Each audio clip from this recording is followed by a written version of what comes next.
J'ai découvert Partage dans une annonce, dans une revue, simplement.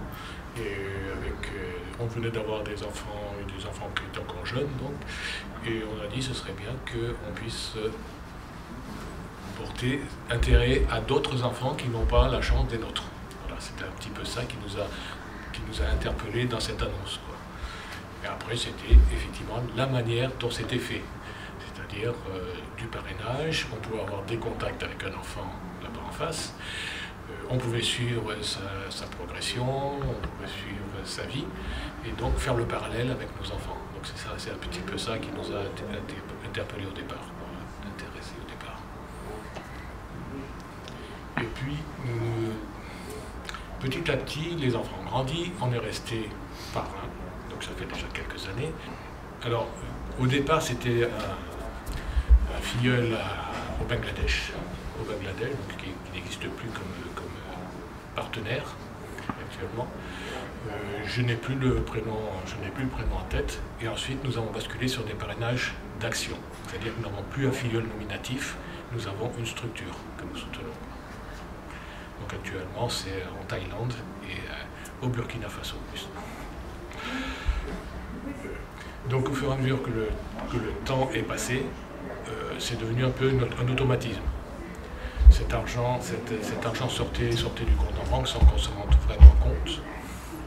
Et on a eu la chance d'avoir sur Strasbourg un groupe qui a démarré, un groupe local de bénévoles qui a démarré, auquel on s'est associé. Et là, ça a fait vraiment changer toute la donne parce que du coup, on a pu toucher, on a pu s'investir concrètement, donner du temps, donner de notre savoir-faire, et non plus seulement de l'argent, pour que ces enfants en face puissent vivre. C'est ça qui a tout changé. Et là, Partage a pris aussi une autre dimension. C'était plus seulement un organisme à qui on donnait de l'argent, qui s'occupait d'eux, mais c'était une coordination de gens qui ensemble faisaient quelque chose avec des partenaires. On a appris à connaître mieux les partenaires de l'autre côté, qui ont aussi apprendre comment ils travaillaient, etc. Un petit peu notre démarche. Pour être dans une association, il faut qu'on ait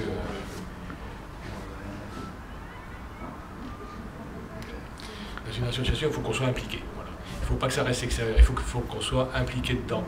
Et il faut qu'il y ait du concret où on puisse vraiment toucher, quoi. Parce que sinon, ça reste un petit peu de l'intellectuel, ça reste un petit peu du... Voilà, on fait parce que c'est bien de faire quelque chose, mais pour que ça devienne intéressant, pour qu'on devienne vraiment bénévole et actif, il faut vraiment qu'il y ait du concret dans une association, quoi. Et c'est ce qu'on essaye de vivre à Strasbourg, en Alsace, hein, voilà.